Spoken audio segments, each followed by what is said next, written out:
The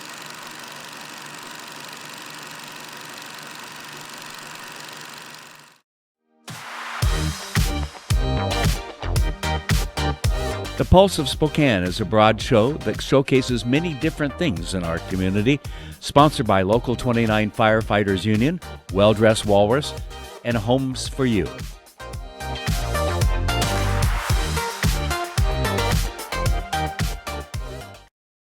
Well, welcome to this special edition of the Pulse of Spokane. I'm Kent Adams. Good to have you here. And my guest today is Jenny Graham, who is the 6th Washington District Representative. Did I get that right? Probably not in the right order, but... Yes, I am representative for the mighty 6th District. Yes. That happens. You have some good people in that district, don't you? Yes, we do. I wonder who you could be talking about. I don't know. I just had lunch yesterday with some senator from the 6th District, too. And you know how we did lunch? We bought barbecue, sat in our cars apart, and talked. Welcome to today. Whatever it takes to get the job done. Absolutely. Hey, you're finishing up your 2nd year as our representative. Have you learned anything new? There goes an hour. My gosh, you do not have enough time for me to go through everything.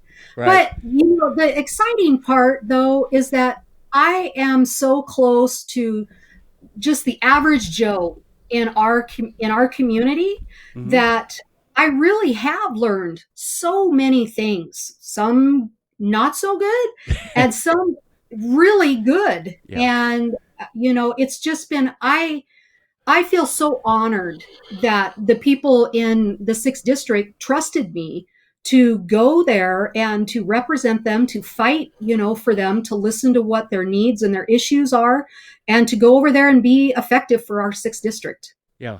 It's a battle when Republicans, because you're a Republican like myself, are in the minority. I mean, the governor's office, the Senate, and the House of Representatives are all controlled by Democrats. How did that affect your approaching what you needed to accomplish this year? Well, I think a lot of it is, when you're a freshman legislator, there are so many things you don't count anyway, right? Well, you've got to. Well, yes and no, because there was some really good legislation that we were able to be a part of that I'm very proud of. But a lot of it is learning who's who, what are the rules, what's etiquette, along with what the issues are, or I should say more issues, because there's so many thousands of bills that we deal with. That it's just mind-boggling the amount of reading that we have to do and the amount of time that it takes. If you're somebody like I am that really does care about both sides of an issue, and you want to know what you're voting on. Well, right, yeah. So it helps me as somebody that represents the 6th District to be what I call well-rounded. To really be able to dig in there and understand, what is on the issue that both sides agree on. What are the sticking points that maybe, we're 80% there, we just can't move past this point. Right. So if we can move past it, we do. If not, then we try to see what we can come up with a compromise so that maybe neither side is 100% happy, but they're okay. They're willing to move forward. Exactly. Right. And solve some problems. Right. Their need has been addressed. Right. What's it like working with a governor there that we see a lot of right now because of COVID-19 and so forth? And I assume you've heard that we are welcome now to reapply for phase 2 from Spokane. And that's going to happen probably, I would guess, in the next few days. But are you hearing a lot of positive things or negative things as you talk to your constituents? Well, I think, first of all, the thing that I'm going to point out is that this virus is absolutely teaching us lessons if we're willing to learn them. Right. And, when you ask the question, depending on because when you're a representative, you represent everybody in your district. So there are some constituents that are absolutely aligning with Governor Inslee and, how he is handling things from beginning to where we are now. And then there are a lot more individuals that are in our district that are not aligning. Right. And most of that is coming down, if I had to put my finger on it, that very few people that I have talked to or I'm coming in contact with, we do support that we needed to be careful in the beginning. We needed to be cautious. That was reasonable. We didn't know exactly what this virus was, how it was spread, who it was affecting, but that's not the same situation that we're living in right now. Right. And in the beginning of this, our businesses were not suffering like they are right now, because now weeks and weeks have gone by. And so that was an emergency situation in the beginning. Now we have other emergency situations that have emerged, as far as businesses literally closing their doors forever. So our economy is absolutely taking a bashing. And I think the thing that we're running into again the most, and this is coming from the people that, whether it's business owners, elderly people, it can be individuals that are disabled. I mean, I really do have been out in our community communicating. And, what they're seeing is they are seeing the situation that's not fair. They're seeing businesses that have been open since the beginning where they've set down safeguards that you, as whether it's a Costco, a Home Depot, grocery store, you are open for business as long as you are social distancing. You are maybe limiting the people that are in the store. Up until recently, they weren't requiring any hand sanitizer. They weren't requiring masks. And yet life was still going on. Even with that happening, we haven't had the opposite situation where our hospitals are being overrun. We have the complete opposite, where our hospitals are empty. They're laying off staff. We have a good deal of people in the community that really need medical care, and they've not been able to get into the hospitals, and that has to change. Right. And I realize that Governor Inslee has said that he's opened it up now for them to be able to get elective surgeries. But if there is a bar that is set so high that the hospitals and clinics can't meet that, then it's the same equivalent of them being closed, and people are still being denied that medical care. Well, I was just reading before I came on a quick article that State Attorney General Bob Ferguson is going after some businesses that are opening right now.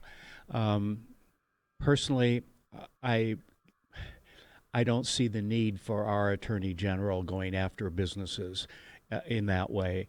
I completely understand the need for businesses, especially small businesses that have been just thrown out to the side of all this, to be back in business. And I've talked to probably every week, talked to several small business owners, and the stories I'm hearing, in sometimes in graphic terms, what it's going to do to them. They've mortgaged their homes, they've borrowed here, borrowed there, and they're going to go under. We've seen some notables in Spokane in terms of restaurants and so forth. The fact is, people even my age, almost 74, we should be careful. I get that. It's a choice we make to go out or not to go out, okay? And we can stay home. Most people my age are probably staying home or going to play golf. But a lot of people need to be out there working, employing other people, and so forth, and we need to get back to work. Right. So, Kent, this is the thing that is coming up in a lot of the conversation that people in the district just don't understand. They don't understand how it is that you can go to a Costco or Walmart or one of these places with hundreds of cars around, Yes. hundreds of And people going in. lines to get in even. Right. Yeah. And it's overrun, but somebody that owned, say, let's talk about a car wash. That's an automated car wash Okay. Yes. where you're in a car with your windows rolled up with soap and water around you, and yet Right. you can't operate safely. Or you really any other business. This is what I've been saying from the beginning. We needed to have our health department officials at the table lining out these are safety guidelines that every business can go by. And if it's a business maybe that needed to adjust it a little bit, great. I Yeah. trust the people in our Well, sixth we've all district. had to adjust. Right. I trust them. I know that nobody that I know of wants to see anybody die. No. And that's not selfish. It's not selfish. My mom's 75. She lives with me. She's got COPD. Okay. So do I worry about her safety a little Yeah. bit with her? Absolutely. That's not selfish. But it's also not selfish though for the major amount of people that I get a call from every single day. I Yes. mean, that can't they keep filing for unemployment, they can't get it. Weeks and weeks and weeks have gone by. Right. They have been left behind. They're being ignored by our governor. They're being ignored by the majority party, and this it just can't go on. We need to get Washington working. Yep. As a legislator, our representative now from the 6th District, what would you recommend that we citizens do to help the economy and to help get things moving forward? I know we have the mayor and county commissioners and others working on this, but what about we citizens? What can we do to help what you're saying, both here and in Olympia? Well, I would say first and foremost, we need to personally take responsibility for our own health. Okay. That's first and foremost. That if you're somebody that is healthy and you can be working, we already know that you may get COVID, because the bottom line is it's here. Yeah. We are not going to wait this virus out, period. It's here. So there is something called natural herd immunity that nature's already has already come up with what the answer to that is. There is no vaccine at this point, and there's no guarantee they're going to have one. So we Well, can't stay we know locked what's down. happened with vaccines before. We still have 40 or 50, 60,000 Right, people die with the flu vaccine. right. So We it's can't not a rely on cure-all for that. everybody. No, but what we can do though, now that we're aware, is we can work to safeguard Yes. the individuals that are at risk, and we can allow the young people to go back to work. They build that natural herd immunity Yeah. as we transition back into being prosperous and thriving again, because losing these jobs is going to cost us. It's going to hurt us Yeah. for years to come. Idaho is taking it to the bank. Yes. They're winning. We are losing big time in what it is that's happening. And the thing that I would say the most is that we need to come together. There's a lot of fear. There's a lot of misinformation that's out there. Mhm. And, there's a lot of people that are asking you, what are the Republicans doing? Well, first, I'm going to remind them that we're in the minority, that this is a Democrat governed state. Mhm. And as the legislature, we could have a special session to rein in Governor Inslee, but the majority party has not been willing to do that. And Right. you can't do it if you're in the No. the minority. It's just Minority. not. Right. So the other ways that we have around this, because I think that when you look at what's happened with this, the declaration of emergency, there's a reason that we have that. If we have a flood, if we have fires, if we have Right. another volcano that erupts, that's what that's for. It's what it has not been for. And what the problem is that in the law, there's no time limit Yeah. for what a declaration of emergency is. And that's the loophole that he's operating under right now.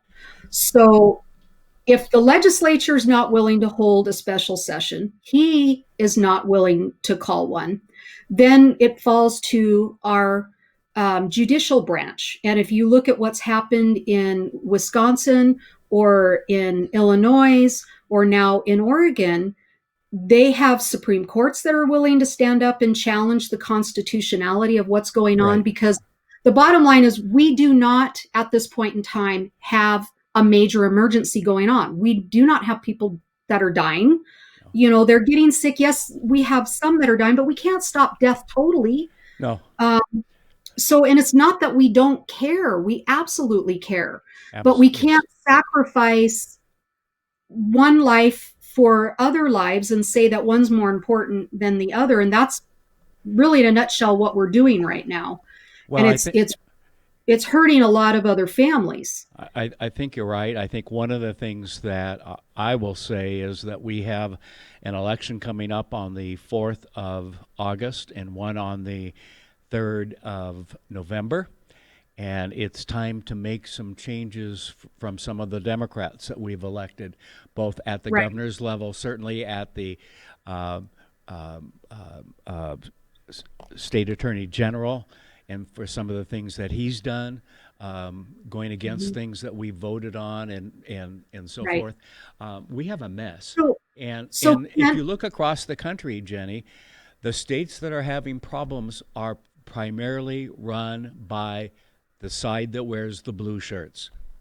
right. And I hate to make this be that it's Democrat versus Republican, because I genuinely don't necessarily see it that way. But what we are very clearly seeing is that there is a divide, and our country is it's a republic if we can keep it. Yes. And so that you have those of us that are, we absolutely support standing up for our Constitution. That's what Yes. makes us the United States. Yes. And that means then that it is the people that control the government, Yeah. not the other way. And then you have the other side that they are in favor of the government controlling the people. And this is where the divide is coming in. And when we tie this back into what's going on with this declaration of emergency, it was never meant to be indefinite. Right. It was never meant to be used in an arbitrary manner. Governor Inslee is very definitely wrong when he is choosing winners and losers. And that's not just businesses, that's families too that are suffering. And that was never the intent of this. And it was never the intent to use it as a political weapon. Right. And it was never the intent to use this as a weapon against people that are trying to feed their families because they're going to go to work. I mean, he arbitrarily decided on his own to let inmates out of jail. But at the same token, he's telling that business owner that if you go to work, I'm going to pull your license, I'm going to give you a fine, or I'm going to put you in jail as a business owner now that I've made room for you. Totally, and if you irrational. Absolutely. There's no other way to describe it. We're just not going to answer the phone. It's just not right. And that's what I want the people to know. It doesn't matter to me if they're Democrat, Republican, or independent. I care about all of them. I get that. And it's good to see you again after 2 years. And you have a re-election coming up, and I'm sure we'll be seeing more of you. I'm not sure how, given all of these. It's a strange world politicking right now, isn't it? For every candidate.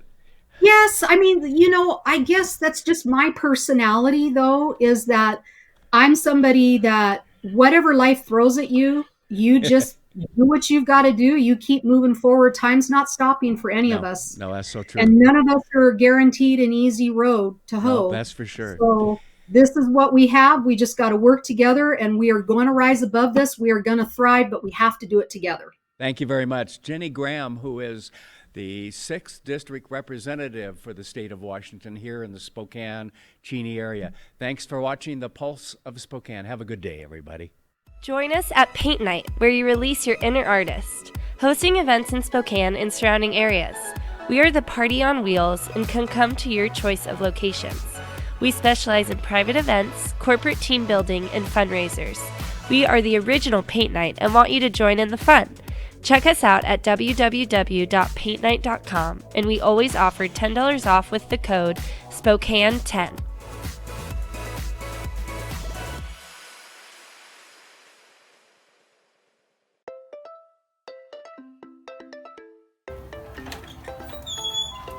Hi, I'm Dave Lucas, running to be your state senator. I'm a husband, father, and Marine veteran with almost 22 years of experience. I know during this current medical emergency and time of uncertainty, people are concerned. I hope you and your family are doing well. I have the experience, leadership, and training to move us past this crisis. To learn more about me and my campaign for state senator, please follow me on my Twitter, Facebook, or my website at votedavelucas.net. Thank you, and stay well.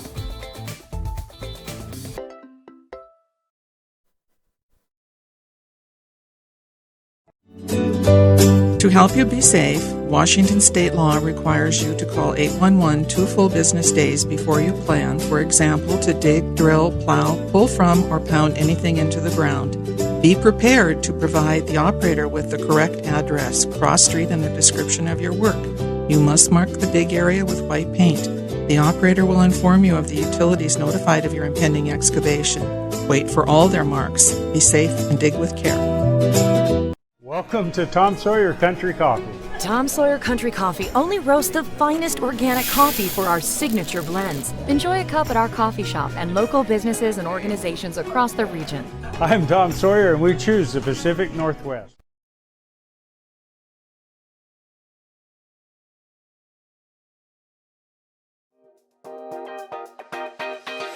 Thanks for watching. Ask the host a question, recommend a guest, or check out any of our other programs on Facebook, YouTube, Twitter, Apple Podcasts, Spotify, or SpokaneTalksMedia.com.